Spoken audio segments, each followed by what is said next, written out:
Just a quick heads up, there's a link in the description below to a text version of this story if you would like to read it with good old-fashioned words.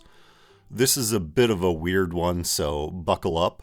I had a lot of fun writing it. I hope you have fun watching, listening, or reading it. Enjoy. A long time ago, in a land not so very far from where you sit today, there was a woman who lived alone in a cabin next to a lake. This cabin was very deep in the woods, very far from any towns or villages, without so much as even a road to access it. The woman who lived in the cabin did not own a bike, or a car, or in fact any transportation of the sort that you yourself might be accustomed to. As far as this woman was concerned, there was simply nowhere to go except to collect food and water and firewood. All of these were easy enough to come by, for fruit was abundant in those woods, and there were plenty of fish in the lake. And so this was how the woman spent her days: fishing, gathering fruit, and carrying buckets of water up from the spring. It was a simple, easy life. The forest surrounding her cabin was as safe as any forest can possibly be.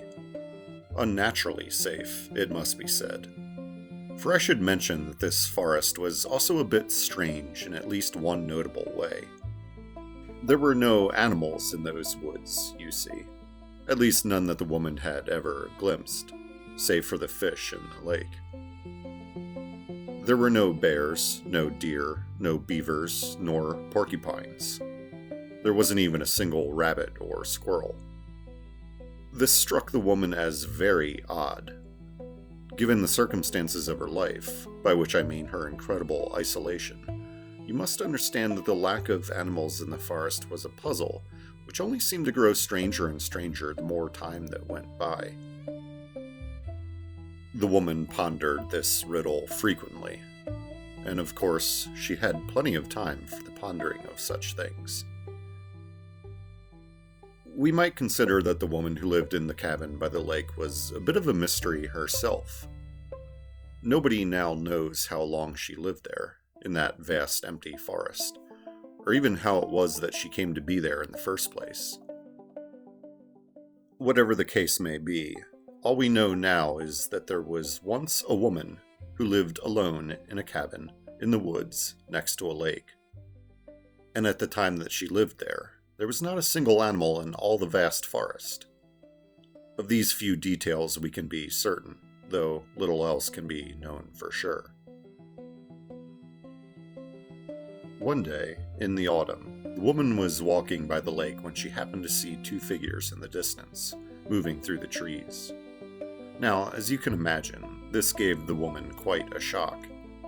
She had lived in that cabin for a very long time, and had never once seen anyone else in those woods. And as warrants mentioning more than once, there wasn't even a road leading to the cabin.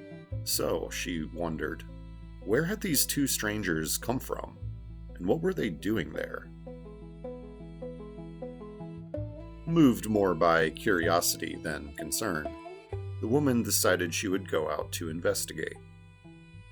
She hurried through the woods, and on the far side of the lake, she once again caught a glimpse of the strangers. It didn't look as if they were attempting to sneak about or conceal their presence. They simply looked like two men out for a casual stroll in the woods. The woman hurried onward, running here and jogging there, closing the distance between her and the men. Beyond the lake, the forest grew denser and darker. She could spot the others only every now and then, but through sheer determination, she managed to stay on their trail. Then, suddenly, the forest opened up, and she came upon a road. This shocked the woman almost as much as the appearance of the two strangers had shocked her. Stepping onto the road, she felt a surge of something like dizziness. A road? And so close to her cabin? How had she never known about this before? She marveled that she had been so ignorant of the world around her. Well, here at least was the chance to learn more. Just behind her, the woman saw a huge stone with a prominent pointed top where she had stepped out from the forest. She decided that such a distinct and unmissable landmark would make for an excellent waypoint, a sign to mark the route home. Though, given all that happened next, it must be assumed that the woman was likely quite distracted after these already significant revelations, and was no doubt rushing in her haste to catch up with the men. Thus, we might go so far as to conclude that she perhaps should have studied the woods for some time longer. If she had, she certainly could have saved herself a good deal of frustration and terror. Let this be a lesson to us all.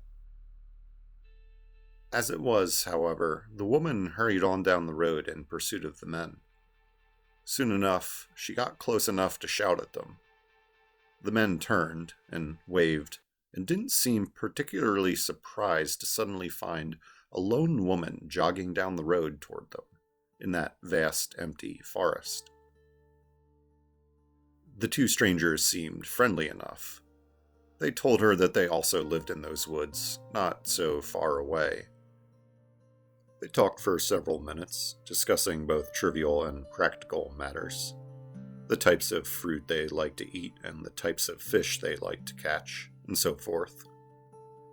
Soon the woman asked the question that had occupied her thoughts for many long years, which was why there were no animals in those woods, not even a single squirrel. Curiously, however, the men seemed to find this question silly, or perhaps even mildly offensive, and they soon changed the subject. So the woman next asked if they had any knowledge regarding the road and where it went. But on this subject too, the men had little to say. All that we know of the road is that it is somewhat close to the lake, one of them told her. But whenever we have walked it for some distance, we find only that it continues deeper and deeper into the woods. Finally, the men asked the woman her name.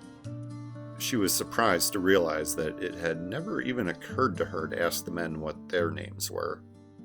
Although, in her defense, it had been a very long time since she'd had any reason to think of things like names at all. "I'm Sophie," she said. "I'm Bob," said one of the men. "I'm also Bob," said the other man. At that moment, Sophie had to admit that everything she had experienced thus far on that day was beginning to seem just a tiny bit strange. "Well, I suppose I should be getting home now," she said. "Same," said one of the men named Bob. "Same," said the other Bob. Sophie waved farewell and turned to walk back home.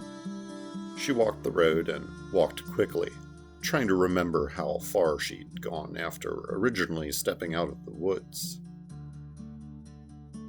After some distance, she stopped in order to try to get her bearings and heard the sound of footsteps behind her. She turned and found that the two Bobs appeared to be following her. "Are you following me?" she asked.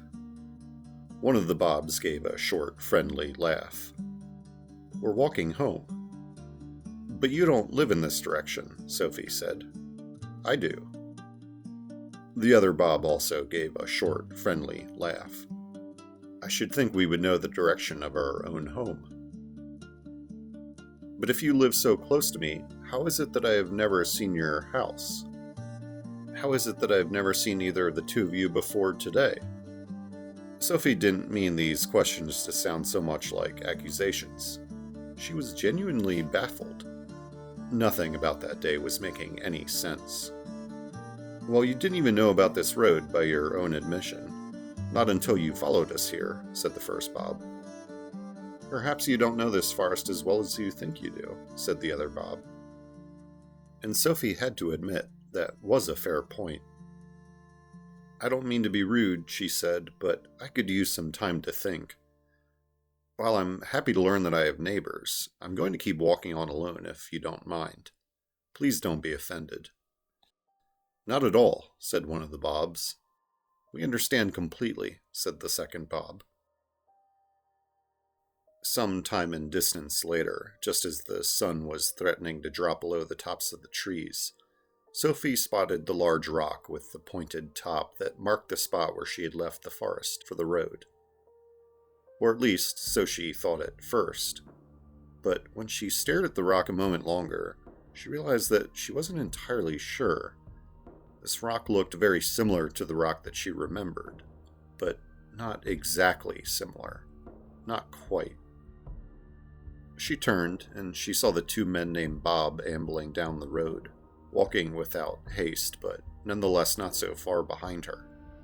Sophie was in no mood for the day to get any stranger, and everything related to the two Bobs seemed to be riddled with strangeness.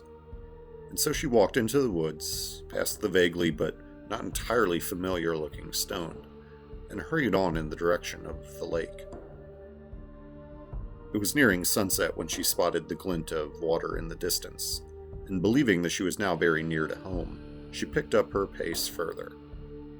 Soon enough, the shape of the cabin came into view, framed against the dark of the pines. For a moment, she relaxed, feeling immense relief at the sight of her home. But as she drew closer, Sophie realized with horror that it wasn't her home at all. This cabin was bigger, with a second floor, many extra windows, and a porch on one side where her own cabin had only a woodshed. Just then she heard the sound of footsteps.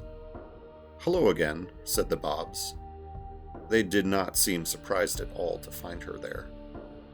Her own surprise faded quickly as well, for it was obvious what must have happened. "I must have turned into the woods on the wrong side of the road and ended up at your cabin," she said, feeling more than a little foolish. "How careless of me. I suppose I'd better hurry along. It is almost dark." "Stay here," said one of the Bobs. "We'd be happy to have you. There are plenty of rooms in the house. We'll have dinner together, and tea after." "That's very kind of you," Sophie said, "but I don't know." "As you observed, it is almost dark," Bob said. "And in the dark, you run the risk of becoming even more lost than you already are." She almost brought up once again that there were no animals in those woods, for as a result of this strange fact, she saw little reason to fear the dark forest. But she knew the Bobs were right. Disorientation alone was danger enough.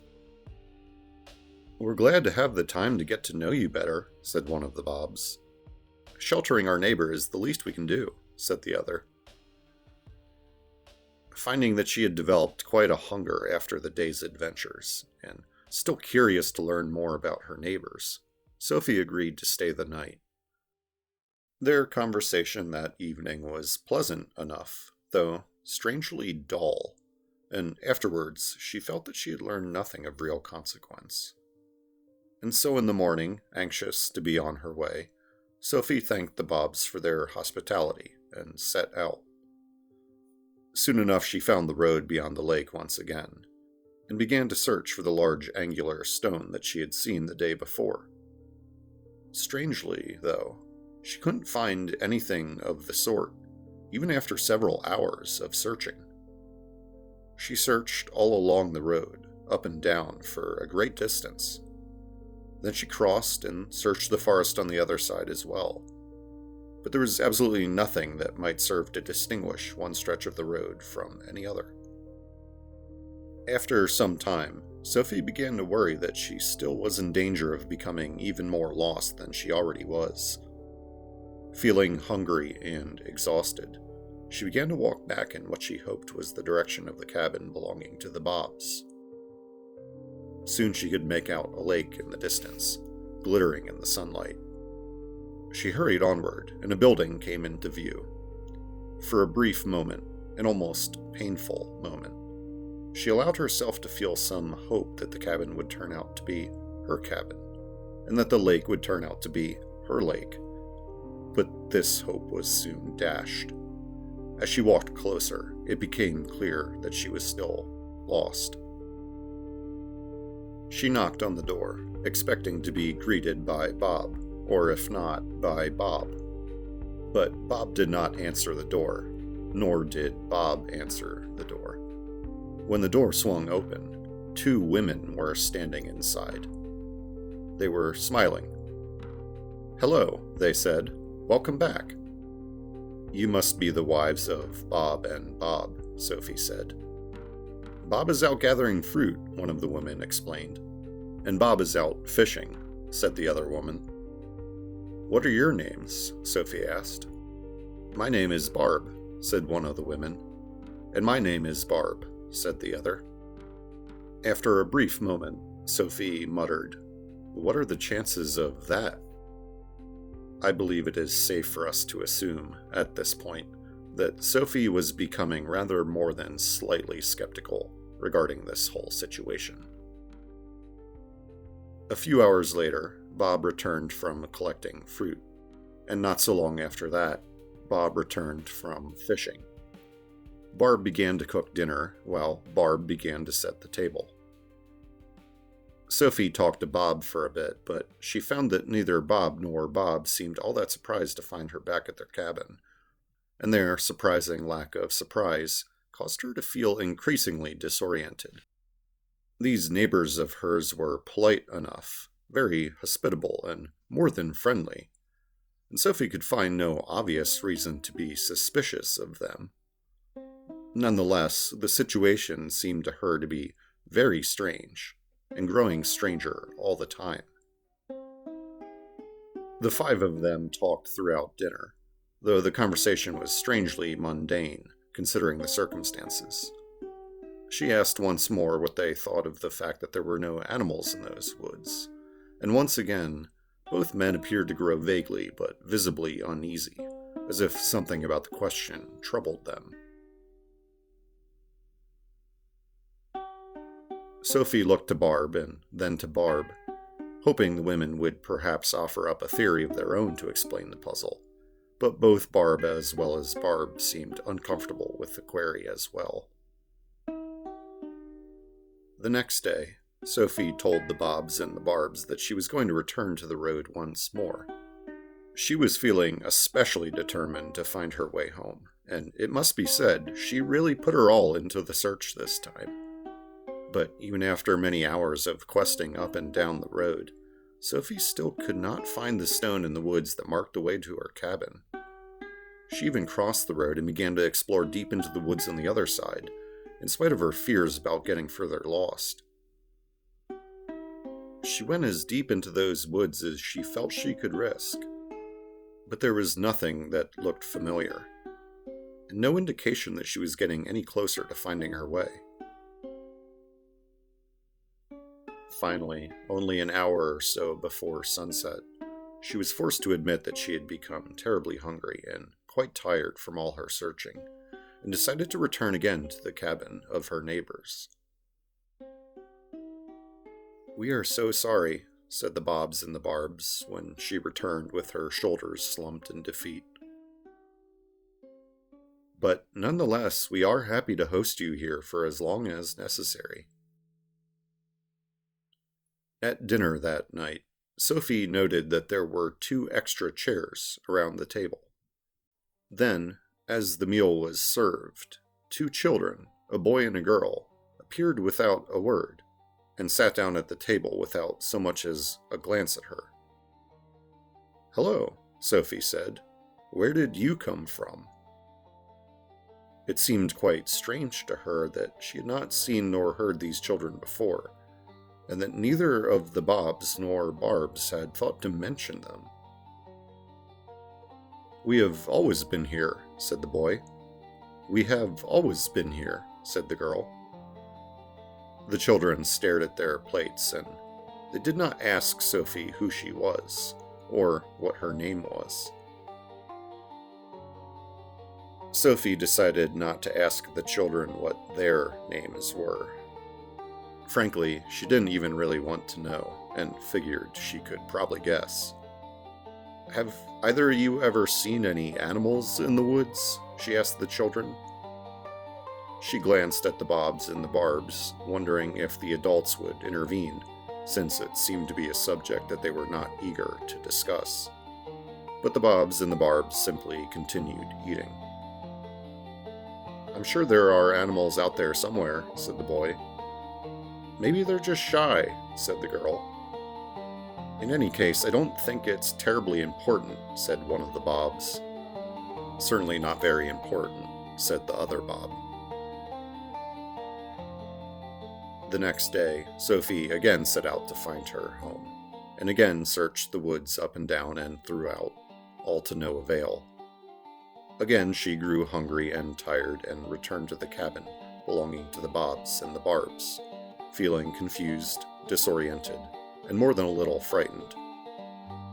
Nonetheless, when 2 additional children appeared at dinner that night, an additional boy and an additional girl, she no longer felt surprised.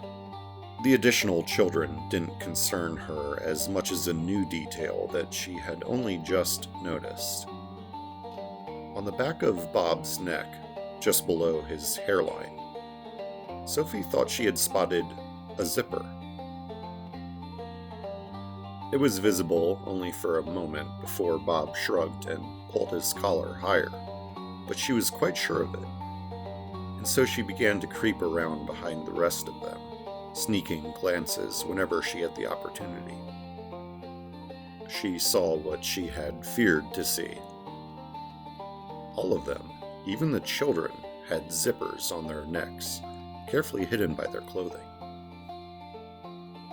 By this point, it must be said, Sophie had just about had enough. The next day, she set out early and searched the forest on the other side of the road for many hours, practically the entire morning and afternoon. Her legs grew sore from walking back and forth, but still she could find nothing and nowhere to go except the cabin in the woods where there lived a group of strange people with zippers on the back of their necks. That night, at least, there were no more additional members of the family when Sophie again returned to the cabin. Naturally, she felt deeply uncomfortable staying there. The zippers had been the last straw, a bridge too far. But where else could she go? What else could she do? And so, every day, for days on end, she set out again for the road and searched the woods for some sign of the way home. As the days passed, Sophie began to notice other curious details about her neighbors. For one, their appearances were changing subtly over time. Their skin seemed to be getting looser and at times looked wrinkled. Their clothing appeared as if it were attached to their skin, or perhaps the other way around. Finally, it occurred to Sophie that there was no skin beneath their clothing. Their clothing was their skin, or perhaps the other way around. And all of it, clothing and skin and zippers, hung looser and shabbier each day, like a coat that has become rumpled and ill-fitting from repeated use. Sophie did not mention any of this to her hosts, of course. One afternoon, after returning from her daily search up and down and across the road, Sophie realized that she couldn't remember how many days it had been since she'd arrived there. How long had it been since she'd slept in her own bed? How many days had she wasted repeating that same infuriating routine? At dinner that night, she asked her host this very question. Bob looked at Barb, and Barb looked at Bob, who looked at Barb, who looked at Bob. They all looked concerned. "Why, my dear, you have always been here," Barb said. Bob nodded his head. His skin seemed to slide loose with the motion, so that his face hung at an odd and unsettling angle. "What are you talking about?" Sophie said. Then, thinking that perhaps her hosts were simply being obtuse, she asked, "How many nights have we eaten dinner together now?" "No more than 20, I would say." Barb looked aghast. "We've eaten dinner with you more times than we can count." "But that's absurd," Sophie cried. "A month ago I thought I was completely alone in these woods." "Well, isn't that just depressing?" said Barb. "You're part of our family, aren't you?" Why, I know you just as well as I know anyone. Even Bob. Or Bob. I mean, we play games with you practically every evening. You're surprisingly good at tiddlywinks, quite clever at Old Maid, surprisingly poor in a game of jacks, and perfectly adequate at Go Fish. For a moment, Sophie could only stare at them in frustration and confusion. The Bobs and the Barbs stared back at her with what appeared to be great concern. The children simply continued to eat, not even looking up from their plates. Barb turned and looked at Bob. There must have been something wrong with the fish today. You have to be more careful in the future. Barb stared worriedly at Sophie. Perhaps you should get to bed early tonight. For heaven's sake, none of you are even real, Sophie cried out. You're all wearing costumes. You have zippers. I can see your zippers. Everyone around the table looked at her then with even greater concern. Of course we have zippers, Barb said. Of course we're wearing costumes, said Bob. What else would we wear? Asked Bob. We just call them outfits, added Barb. The children continued to eat their fish. Good gracious, dear, said Barb. I mean, what do you think you're wearing? You're all completely insane, Sophie cried. What actually are you? I mean, what are you really? What is under those costumes? At least tell me that. I deserve to at least know that much, don't I? Barb looked at Bob, who glanced at Barb, who looked to Bob, who shot a glance back at Barb. Even the children looked up from their fish, briefly. Take them off, Sophie demanded. Take off the damn costumes. You want us to undress? Here in the dining room? Sophie slammed a clenched fist down on the table. Bits of fish flew up into the air. Yes! My goodness, said Barb. Across the table, Barb began to cry. Bob handed her a handkerchief. If it would help Sophie feel more comfortable, perhaps we should do as she asks, said Bob. She's obviously very confused and very upset. Perhaps it would help her to remember, said Barb. Yes, Sophie said. It would help me very much.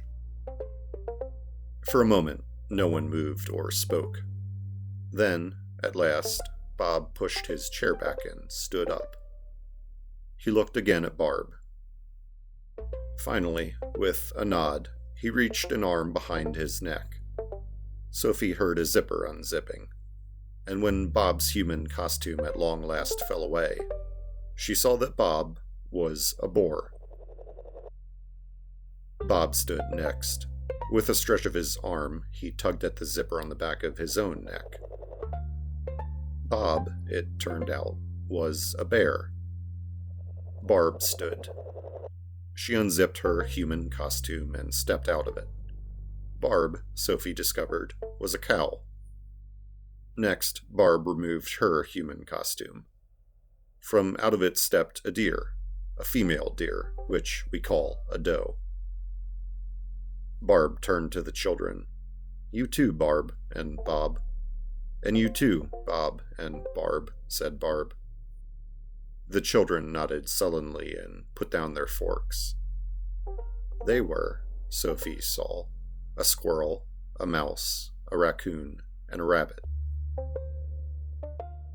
Well, Sophie said, this explains a lot. It really explains a lot. She laughed. Her laugh sounded crazy, a bit deranged, even to her. Do you feel better? The cow asked her. I suppose, Sophie said. She didn't know how she felt. She didn't know what to do or think. She still could not grapple with the fact that just a few minutes before, these animals had suddenly begun to insist that she had always lived there with them, there in that cabin.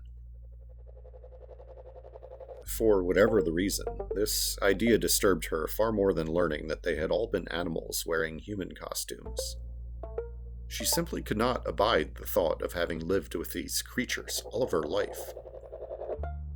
What did they want from her? Why were they trying to keep her there? What was this absurd game all about? She couldn't even begin to guess. "Can I have more fish, please?" asked the raccoon.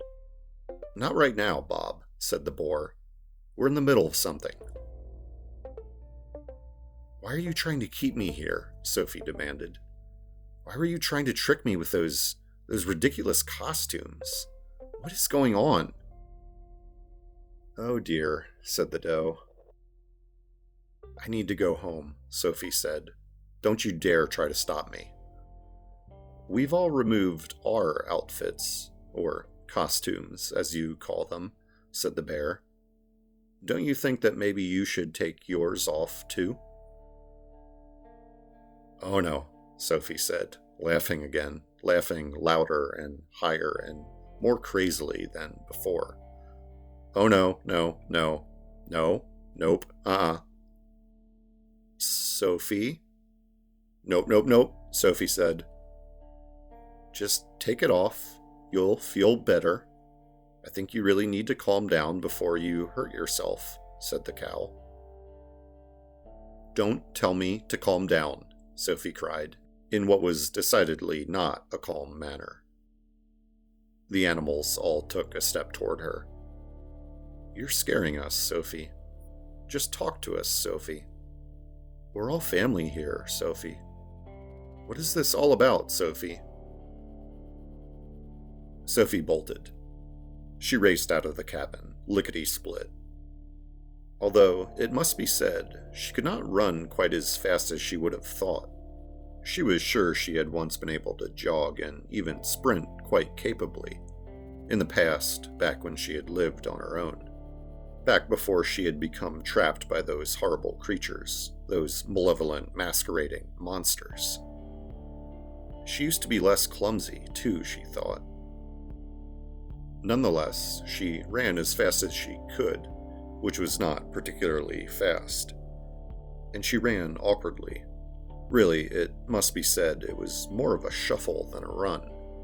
But no matter how awkwardly she ran, no matter how confused she felt, there was only one thing to do, and that was to keep running. So Sophie ran toward the road. It was almost dark by the time she reached it, and she was exhausted when she did. Thanks to her mad dash through the woods, her clothing had been torn by branches and thorns, and strips of cloth hung loose everywhere. She saw that patches of her skin hung ragged as well, though, strangely, she found no blood, and she could feel no pain in spite of these obviously disturbing wounds. Her head ached, and she tasted bitter, sharp minerals in her mouth. Blood. Almost certainly she'd collided with a branch while running, and most likely her nose was bleeding, if not broken. She felt for it, expecting to encounter tenderness, but what she touched was cold, hard, and sharp. It didn't feel like a nose. That was very strange, Sophie thought. Why would her nose feel like that? She looked again at her torn clothing and damaged skin. She reached for her wounds, again expecting to feel tenderness. But Sophie experienced no pain, nor any sensation at all, no matter how forcefully she probed. Finally, a large piece of her shirt fell away, and with it, a very large patch of her skin. She cried out, anticipating pain and blood and gore. But that is not what she felt, or what she found. Not at all. Feathers. Underneath it all, she saw feathers. White feathers. She screamed. She squawked, cackled, and clucked. And then, squawking and cackling and clucking all the way, she ran across the road. When this got her nowhere, she spun and turned and crossed again. Then she spun and crossed the road again, and again, and again and again.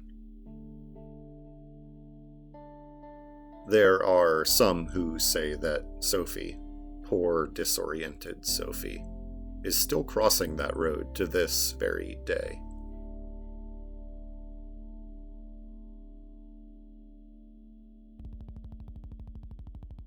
All right, thanks for watching. I hope you enjoyed this. Would love to hear what you think.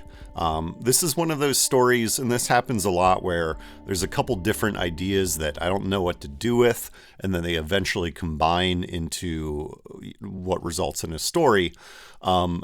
But I'm still pretty new, obviously, to adapting fiction for YouTube, and this is still very much an experiment. So let me know if you want to hear any thoughts about the creative process, where the ideas come from, how multiple ideas gel into what's hopefully a coherent story in the end. With this one, I don't want to say too much because, again, I'm not really sure how much people want any kind of in-depth commentary. It feels presumptuous on some level. But for this one, I do think there's one interesting nugget that's at least worth sharing for now.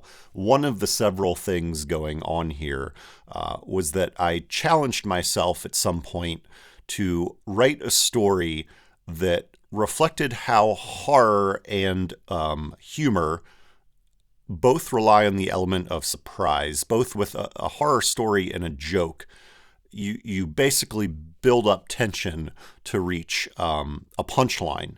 And I challenged myself to write a story where it was a horror story and a joke, and the punchline was the same thing, so that there was this sort of symmetrical build-up and relief at the end. But that's all I'll say about this one for now.